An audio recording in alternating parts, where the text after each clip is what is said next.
नमस्कार, स्वागत है आप सभी का इंडिया न्यूज में। मैं हूं आपके साथ शावनी पटनायक। बुलेटिन की शुरुआत करेंगे फटाफट अंदाज में। टोक्यो पैरालंपिक खेलों में भारत की पैराशूटर अवनी लेखरा ने इतिहास रच दिया है। अवनी ने महिलाओं की 10 metre air rifle standing SH1 event में नया पैरालंपिक रिकॉर्ड बनाया। अवनी ने कुल 2049.6 का स्कोर बनाया, जो कि पैरालंपिक खेलों का नया रिकॉर्ड है। पैरालंपिक्स के इतिहास में भारत का शूटिंग में यह पहला स्वर्ण पदक। पैराशूटर अवनी लेखरा की जीत पर पीएम मोदी ने ट्वीट कर बधाई दी। उन्होंने कहा, यह वास्तव में भारतीय खेलों के लिए यह विशेष क्षण है। पैराशूटर अवनी लेखरा की जीत पर कांग्रेस नेता राहुल गांधी ने बधाई दी। राहुल ने ट्वीट करते हुए लिखा, एक और बेटी ने भारत को गौरवान्वित किया। टोक्यो पैरालंपिक्स में बहादुरगढ़ के योगेश काठुनिया ने देश की चांदी कराई, जिन्होंने पुरुषों के डिस्कस थ्रो इवेंट के फाइनल में अपनी शानदार जीत से भारत को जय जय करा दिया। योगेश काठुनिया ने F56 कैटेगरी में भारत के लिए सिल्वर जीता। 8 साल की उम्र में लकवाग्रस्त होने वाले योगेश ने अपने छठे और अंतिम प्रयास में 44.38 मीटर चक्का फेंक कर दूसरा स्थान हासिल किया। बहादुरगढ़ में योगेश काठुनिया के घर में जश्न का माहौल। जैसे ही परिजनों को पता चला कि योगेश के सिल्वर मेडल पर कब्जा कर लिया है, परिवार वाले खुशी से झूम उठे।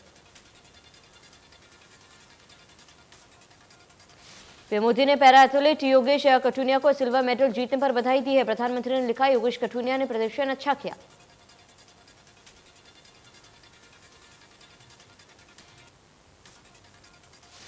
पैरा एथलीट योगेश काठुनिया की जीत पर कांग्रेस नेता राहुल गांधी ने ट्वीट कर बधाई दी। लिखा, आपकी प्रेरक उपलब्धियों पर देश को गर्व है।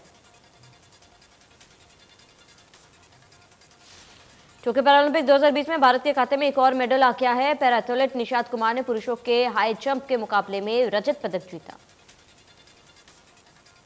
निशात कुमार ने पहली कोशिश में 2.02 मीटर की जंप की थी। दूसरे प्रयास में उन्होंने 2.06 मीटर की जंप की।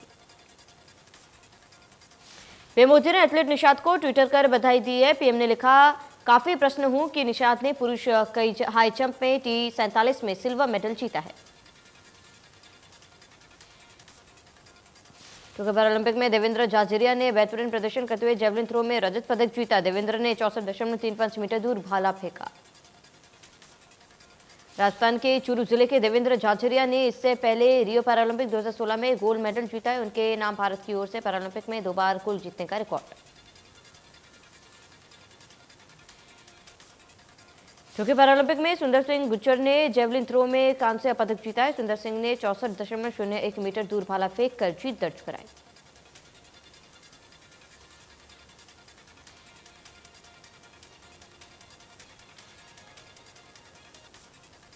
ओलंपिक गोल्ड विजेता गोल्डन बॉय का पानीपत के गांव पसीना खुद पहुंचने पर भव्य स्वागत किया गया। उत्तराखंड के DGP Ashok Kumar golden boy Neeraj Chopra का स्वागत किया।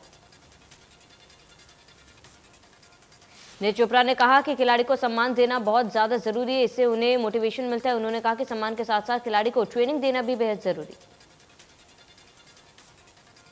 नीरज चोपड़ा ने हरियाणा सरकार का धन्यवाद करते हुए कहा कि सरकार खेलों का अधिक महत्व दे रही है। उन्होंने कहा कि आने वाले समय में युवा जेवलिन थ्रो खेल को समझ रहे हैं। आज देश भर में श्री कृष्ण जन्माष्टमी का त्योहार धूमधाम से मनाया जा रहा है। उत्तर प्रदेश में जन्माष्टमी के अवसर पर सुरक्षा व्यवस्था के कड़े इंतजाम।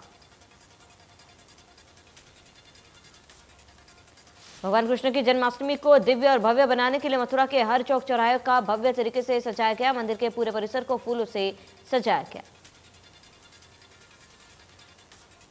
श्री कृष्ण जन्माष्टमी के मौके पर राष्ट्रपति रामनाथ कोविंद ने देशवासियों को बधाई दी। उन्होंने ट्वीट करते हुए लिखा, मेरी कामना है कि यह त्योहार सभी के जीवन में सुख समृद्धि लाए।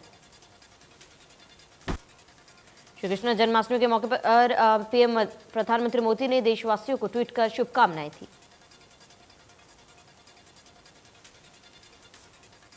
तालिबान ने अमेरिका को अपनी सेना और लोगों को अफगानिस्तान से निकालने के लिए 31 अगस्त तक का समय दिया।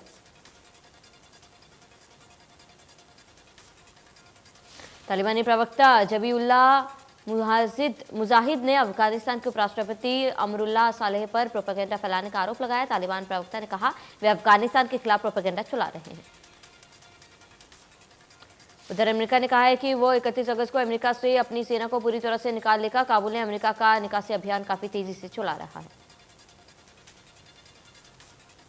अफगानिस्तान की राजधानी काबुल के एयरपोर्ट के पास एक बार फिर से धमाका हुआ है। काबुल एयरपोर्ट के पास काजा बागरा इलाके में एक आवासीय घर में रॉकेट जाकर गिरा।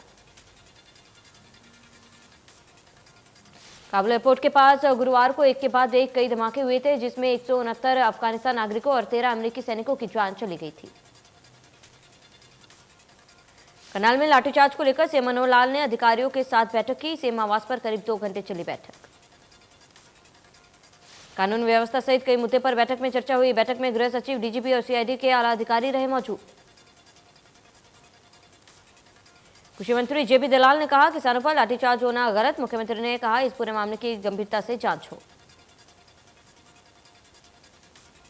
कुरुक्षेत्र में सांसद नायब सैनी ने कहा कि किसानों के माध्यम से कांग्रेस प्रदेश का माहौल खराब कर रही है। उन्होंने कहा कि कृषि बिलों में ऐसा कुछ नहीं है जो कि किसानों के खिलाफ हो।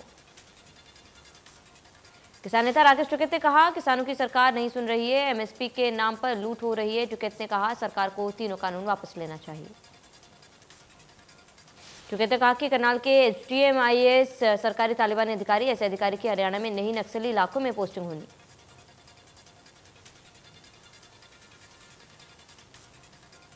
चंडीगढ़ में 25 सितंबर से धान की खरीद शुरू हो गई। धान की खरीद के लिए 199 मंडियां नोटिफाइड हो गई। धान की खरीद के लिए 1940 रुपए प्रति क्विंटल एमएसपी तय किया गया है। वहीं मक्का और बाजरे की खरीद के लिए भी मंडियां नोटिफाइड हो गई। कृषि अधिग्रहण बिल को लेकर डिप्टी सीएम दुष्यंत चौटाला ने कहा कि ई भूमि पोर्टल के जरिए सरकार ने अब तक 850 एकड़ भूमि का अधिग्रहण किया। गुरुग्राम के सौंदर्यीकरण के लिए अब निगम ने एक्शन प्लान तैयार कर लिया है। जल्द ही चंडीगढ़ की सूखना लेक की तर्ज पर गुरुग्राम में जोहड़ा का सौंदर्यीकरण किया जाएगा। निगम ने अभी तक गुरुग्राम में 4 तालाब चिन्हित किए हैं, जिनका सौंदर्यीकरण किया जा रहा है। निगम के मुताबिक इन तालाबों के आसपास ट्रैकिंग की जाएगी। मेयर मधु आजाद ने बताया है कि निगम का उद्देश्य है कि गुरुग्राम को टूरिस्ट प्लेस में डेवलप किया जाए। इसके साथ साथ जल संरक्षण को देखते हुए तमाम तालाबों का सौंदर्यीकरण किया जाएगा। तो इसके लिए निगम की हाउस की बैठक में पार्षदों ने इस मुद्दे को उठाया, जिसके बाद सुखराली और बसई के तालाब के सौंदर्यीकरण की शुरुआत की गई।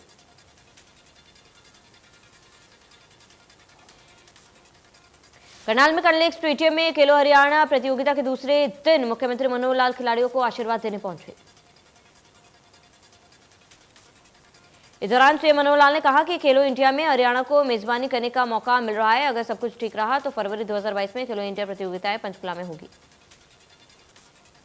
प्रदेश के 6 जिलों में करीब 10,000 खिलाड़ियों के लिए खेलो हरियाणा का आयोजन किया जा रहा है। सीएम ने कहा कि प्रदेश में खिलाड़ियों की सुविधा के लिए स्टेडियमों में हर सुविधा प्रदान की जाएगी।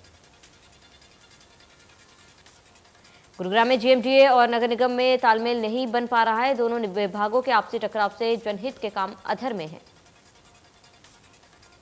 नगर निगम की मैथुर मधु आजाद ने सीएम मनोहर लाल को पत्र लिखकर पानी, सड़क और सिवर के अधिकार वापस मांगने की गुहार लगाई। मेयर मधु आजाद ने आरोप लगाते हुए कहा कि जीएमडीए में मेयर और पार्षदों की सुनवाई नहीं होती है। साथ ही कहा कि जीएमडीए के अधिकारी लापरवाह है। देश में फिर बढ़ने लगे कोरोना के कुछ नए केस। पिछले 24 घंटे में 43,000 से ज्यादा केस। कुल मरीजों की संख्या 3,27,00,000 के पार। केरल में कोरोना का कहर बढ़ता जा रहा है। पिछले 24 घंटे में 31,265 मामले सामने आए। महाराष्ट्र में 24 घंटे में कोरोना के 4,831 नए केस आए सामने। एक दिन में 126 मरीजों ने तोड़ा था।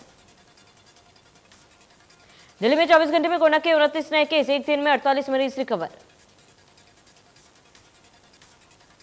प्रदेश में काम हो रहा है कोरोना। पिछले 24 घंटे में कोरोना के 11 नए केस सामने आए हैं। एक दिन में 1 मरीज की मौत।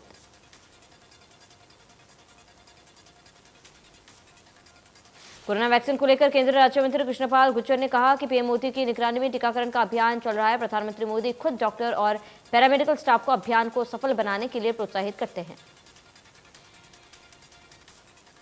कृष्णपाल गुर्जर ने मुख्यमंत्री मनोहर लाल की भी सराहना करते हुए कहा कि पूरे हरियाणा में तेजी से इस टीकाकरण अभियान को बढ़ाया गया।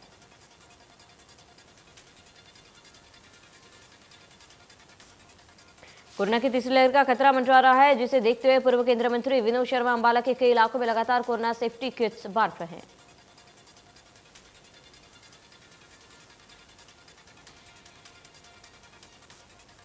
पूर्व केंद्रीय मंत्री विनोद शर्मा के निर्देश पर अंबाला शहर के सुलर गांव में कोरोना सेफ्टी किट्स घर घर बांटी गई, जहां लोगों ने पूर्व केंद्रीय मंत्री का शुक्रिया अदा किया।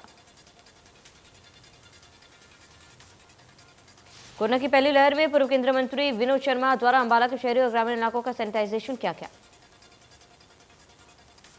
कोरोना की दूसरी लहर में भी ग्रामीण और शहरी इलाकों में सैनिटाइजेशन के साथ साथ कोरोना सेफ्टी किट्स घर घर बांटे गए। कोरोना की संभावित तीसरी लहर से निपटने के लिए स्वास्थ्य विभाग पूरी तरह से अलर्ट हो चुका है। इसी को लेकर सिरसा के नागरिक स्थित स्थापित ऑक्सीजन प्लांट का पिछले 2 समय में ट्रायल जारी है। इससे तैयार ऑक्सीजन के सैंपल जांच के लिए लैब भेजे जाएंगे। रिपोर्ट आने के बाद लाइन के माध्यम से वार्डों में प्लांट के ऑक्सीजन पहुंचाना जल्द शुरू किया जाएगा।